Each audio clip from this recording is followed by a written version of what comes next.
All'ascolto, ben ritrovati dunque con l'appuntamento settimanale con gli amici di Acquirenti Friuli Venezia Giulia. La vedo già collegata in bassa frequenza, eccola qua, l'avvocato l'avvocato Bergamo. Federica, buongiorno a lei. Federica, come sta? Buongiorno a lei, buongiorno. Bene, la vedo già in forma, perché oggi dobbiamo parlare di qualcosa di importante, no? È così. Sì, è una cosa che può interessare, penso, gli utenti, un caso che capita frequentemente ed è in particolare il problema dei vizi dell'auto. Ci capita spesso e partirei come di solito da un caso pratico che abbiamo affrontato. Un signore acquista un'auto presso una concessionaria e dopo un circa 5 mesi scopre delle problematiche, in particolare nel caso di specie si presentava un calo improvviso di potenza, problemi all'avviamento, quindi si reca alla concessionaria per denunciare il problema. E consegna l'auto, la concessionaria si dice di aver eseguito tutti i lavori necessari per la risoluzione di questa problematica e tuttavia al ritiro dell'auto il cliente si accorge che l'auto presenta esattamente le stesse problematiche di prima e quindi ritorna dalla concessionaria e comunica un tanto, dice che il problema non si è assolutamente risolto. Tuttavia la concessionaria eccepisce di avere risolto il problema e ritiene che il vizio derivi dall'uso improprio, diciamo, del mezzo che il signore ne fa. E quindi a questo punto il signore arrabbiato ci contatta al fine di capire che rimedi può intraprendere per risolvere il problema. E noi analizziamo la situazione e per prima cosa consigliamo sempre, siccome ovviamente non ci intendiamo di questioni tecniche, di fare una perizia. Quindi abbiamo consigliato una perizia tecnica che è stata eseguita nel caso di specie da un ingegnere, da un esperto, perizia dalla quale effettivamente è emerso che aveva ragione il nostro cliente, quindi l'ingegnere ha escluso categoricamente che potesse dipendere questa problematica dall'uso improprio che ne faceva il proprietario dell'auto. E quindi è seguito un nostro intervento legale nel quale con la perizia alla mano abbiamo intimato alla concessionaria di risolvere la problematica entro un congruo termine. La concessionaria si è rifiutata, è rimasta sulle proprie posizioni dicendo che aveva fatto tutto il possibile, che il problema riguardava appunto il modo di guida del nostro cliente e quindi proprio per questo il cliente ci ha conferito a mandato ad agire in giudizio. Abbiamo predisposto un atto di citazione chiedendo appunto in questo caso la riduzione del prezzo. Che cosa vuol dire? Cioè il valore dei lavori che si rendono necessari per ripristinare lo stato dell'auto. Certo. Ricevuta la notifica, come spesse volte avviene, controparte ci ha contattato per cercare di definire bonariamente la questione, nulla di contrario, perché chiaramente un accordo, anche se la causa è radicata, si può trovare in qualsiasi momento. E quindi nel caso di specie abbiamo fatto una transazione che è un accordo tra le parti con le quali controparte ha riconosciuto le spese necessarie per mettere a posto la macchina, per ripristinarle, la rifusione delle spese legali, quindi la restituzione delle spese maturate dallo studio e nel caso di specie ha dato anche un modesto risarcimento al nostro cliente per il disagio che aveva avuto per tutto questo inconveniente e la causa è stata abbandonata. Quindi diciamo che queste problematiche fanno affrontare che cosa, diciamo, quali sono i rimedi che il consumatore ha a disposizione in questi casi. Certo. E quindi viene in rilievo il codice del consumo, il cosiddetto decreto legislativo 206 del 2005, proprio perché tra i beni di consumo assoggettabili alla disciplina del codice rientrano i beni mobili registrati, cioè le auto. Tuttavia bisogna tener conto di una cosa, che questa normativa non si applica sempre, ma si applica solo quando il compratore è un consumatore e il venditore è un professionista. e quindi giustamente ci dobbiamo chiedere, per far capire bene quando si applica tale normativa, chi è il consumatore e chi è il professionista. Consumatore è la persona fisica che agisce per scopi estranei ad un'attività imprenditoriale, commerciale, artigianale o professionale eventualmente svolta. Mentre il professionista è colui che agisce, persona fisica o persona anche giuridica ovviamente, che agisce nell'esercizio della propria attività professionale ed imprenditoriale. Per cui, per capirci, se il nostro cliente avesse acquistato l'auto da un privato e quindi tra due privati, questa normativa non avrebbe potuto trovare applicazione, si sarebbe dovuto applicare il codice civile.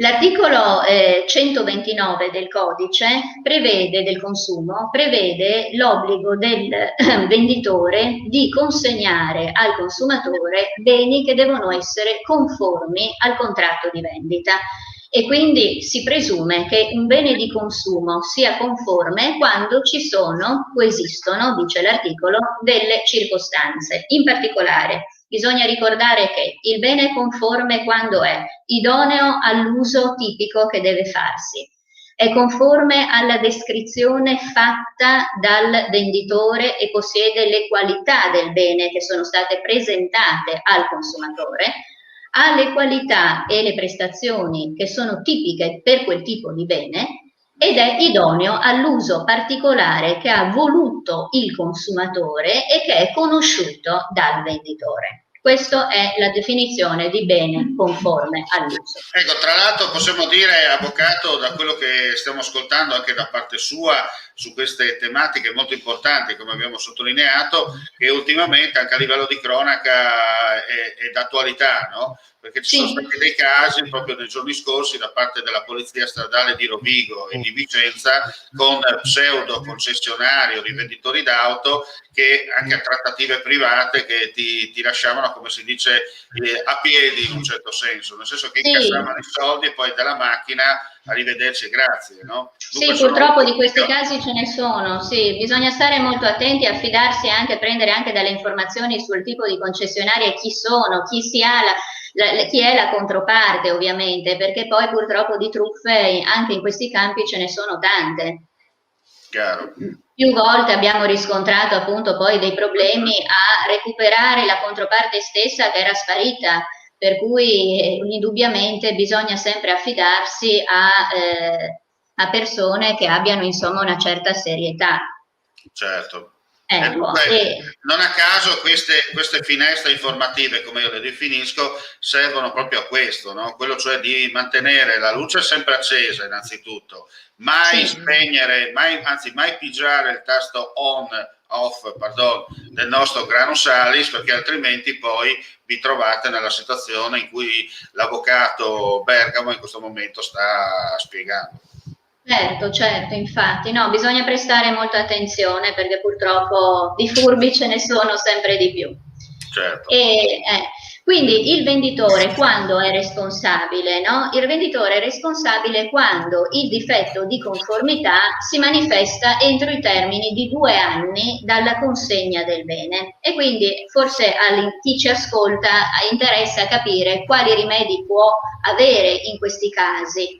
In generale, in linea diciamo generale, l'articolo 130 del codice di consumo attribuisce il diritto al consumatore alternativamente di seguire 3 strade. La prima è il ripristino senza spese a suo carico della conformità del bene mediante la riparazione o la sostituzione dello stesso.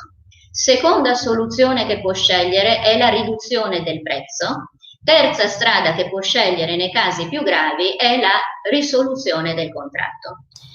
Il consumatore però, dobbiamo tenere presente una cosa, può scegliere la seconda e la terza strada, quindi la congrua riduzione del prezzo o la risoluzione del contratto, non subito, ma nei casi in cui la riparazione e o la sostituzione sono impossibili o eccessivamente onerosi.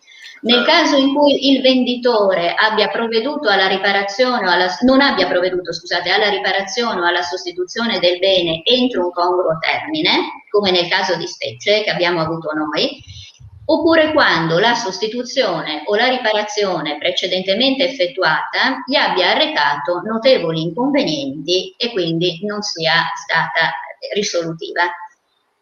Come dicevo prima, per parlare sempre di termini, perché poi sono questi che interessano, credo, il consumatore, la responsabilità del venditore si ha quando il difetto si manifesta entro 2 anni dalla consegna.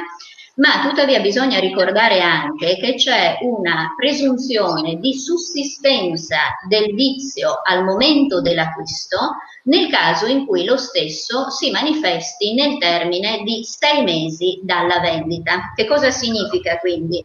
Che se il mio difetto si manifesta entro i 6 mesi, il consumatore ha un onere probatorio più semplice perché deve semplicemente allegare la sussistenza del vizio, mentre graverà sul venditore l'onere di dimostrare la conformità del bene.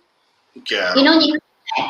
Quindi in ogni caso è molto importante, io dico sempre, rispettate i termini che sono previsti dal codice, perché poi se si arriva tardi l'avvocato non può fare più niente. Quindi chiariamo che il consumatore decade dai diritti di cui all'articolo 130, quindi dalla possibilità di chiedere la riparazione o la sostituzione, la riduzione e la risoluzione, se non denuncia il difetto entro il termine di 2 mesi da quando lo ha scoperto, dalla scoperta, quindi dalla scoperta a tempo 2 mesi per denunciarlo. Questa denuncia non è necessaria in 2 situazioni: nel caso in cui il venditore abbia riconosciuto il vizio oppure nel caso in cui lo abbia occultato, cioè lo abbia nascosto. In questi casi, anche se non lo denuncia, il consumatore è a posto. Mentre, sempre altro termine molto importante da tener conto, è quello per agire in giudizio, perché l'azione si prescrive in ogni caso nel termine di 26 mesi da quando è stato consegnato il bene. Dico sempre che bisogna fare molta attenzione al rapporto che intercorre tra il codice del consumo e il codice civile, perché ovviamente il codice del consumo è una disciplina speciale rispetto a quella codicistica, che si dice essere sussidiaria. Quindi laddove io non posso applicare le norme del codice del consumo, applico le norme del codice civile, come per esempio se il nostro cliente avesse stipulato un contratto con un altro privato, non avrei potuto applicare il codice del consumo, ma avrei dovuto applicare le norme del codice civile. E qui la disciplina è diversa, soprattutto in termini di prescrizione e di decadenza, perché nel caso per esempio del codice civile, quindi 1490 e seguenti, in vendita di cose, il compratore decade dalla garanzia se non denuncia il vizio entro 8 giorni dalla scoperta, quindi è un termine molto più breve rispetto a quello che è consentito al consumatore, che sono 2 mesi, e l'azione si prescrive in ogni caso in 1 anno dalla consegna, quindi termine anche qui molto più breve rispetto ai 26 mesi che abbiamo previsti nel codice del consumo. Certo. E ci terrei a precisare una cosa che ci capita spesso, cioè in studio vengono dei clienti e dicono: ma avvocato, io ho comprato una macchina di seconda mano, una macchina usata, che presenta, una volta che è stata acquistata, delle problematiche. Che cosa posso fare? Si applica in questi casi il codice del consumo? I rimedi di cui ho parlato sopra?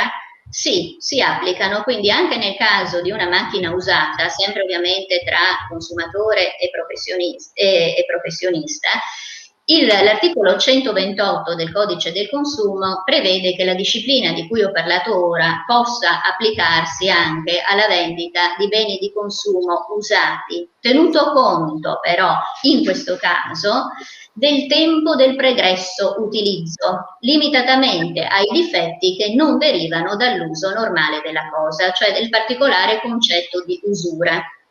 Perché quindi diciamo che quando un soggetto acquista un bene usato, noi diciamo sempre fate attenzione, perché è fondamentale, bisogna analizzare lo stato ovviamente in cui il veicolo si trova, perché poi te lo tieni tendenzialmente se lo hai guardato così.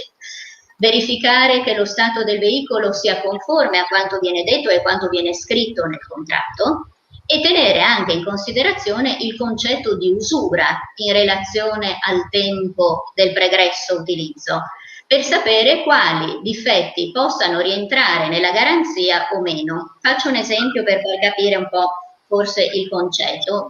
Poco tempo fa ci ha contattato un signore che aveva una macchina usata, comprato una macchina usata da una concessionaria con più di 100 km di vita. Si era rotta la cinghia di trasmissione, nel caso di specie, e dice: avvocato, io voglio che la concessionaria mi cambi la cinghia perché l'ho appena acquistata e non è corretto che mi succeda questo. In realtà le indicazioni fornite dalla casa madre specificavano, nel caso di specie, i chilometri di durata della cinghia, e nel caso di specie l'auto del nostro assistito aveva dei chilometri maggiori rispetto a quelli indicati dalla casa madre, e quindi non abbiamo potuto che dirgli: signore caro, purtroppo qui non possiamo fare nulla perché la sostituzione di questo pezzo rientra nel concetto di usura e quindi non possiamo fare niente. Certo. Quindi diciamo che il consumatore in questo caso ha, come dicevo prima, gli stessi diritti, tuttavia il venditore può chiedere, e quindi non si devono arrabbiare i consumatori se il venditore lo fa, il venditore può chiedere un contributo per l'acquisto dei ricambi nuovi, perché ovviamente essi danno un valore aggiunto rispetto al pezzo che è stato cambiato e che era usurato. Altra piccola differenza che ci può essere è che ci può essere nel caso dei beni usati una deroga limitatamente alla responsabilità del venditore, che abbiamo detto essere nel caso generale 2 anni, ma in questo caso di beni usati può esserci una riduzione temporale della responsabilità in un periodo non inferiore all'anno, qualora ci sia un accordo però tra le parti. Bene, io direi, avvocato, che per oggi abbiamo viaggiato, no? Rimanendo in tema, su delle varie problematiche, delle varie anche situazioni, no? Che possono accadere per quanto riguarda il consumatore finale nell'acquisto e via dicendo dell'auto. Penso sia stata più che sufficiente questo intervento, e innanzitutto le auguro ancora una buona giornata e ci diamo appuntamento con Acquirenti con il classico settimanale venerdì prossimo, stessa ora, stessa rete. Grazie. Ringrazio io voi. Grazie anche a lei, avvocato, come sempre, per la sua disponibilità. Un saluto ai nostri amici, restate con noi perché chiaramente nel corso della giornata vi terremo aggiornati per quanto riguarda i fatti di cronaca accaduti in Friuli, Venezia Giulia e anche del vicino Veneto, perché da oggi Friuli TV non è solo friulitv.net, ma è Friuli TV-Nord-Est, cosa molto importante. E scusate se poco, un piccolo passo per l'umanità, come si dice in questi casi, ma stiamo lavorando per voi per migliorare ancora di più il nostro servizio diretto informativo. Grazie ancora, buongiorno ancora di nuovo a lei, avvocato. Buona giornata a voi. E alla prossima. Certo.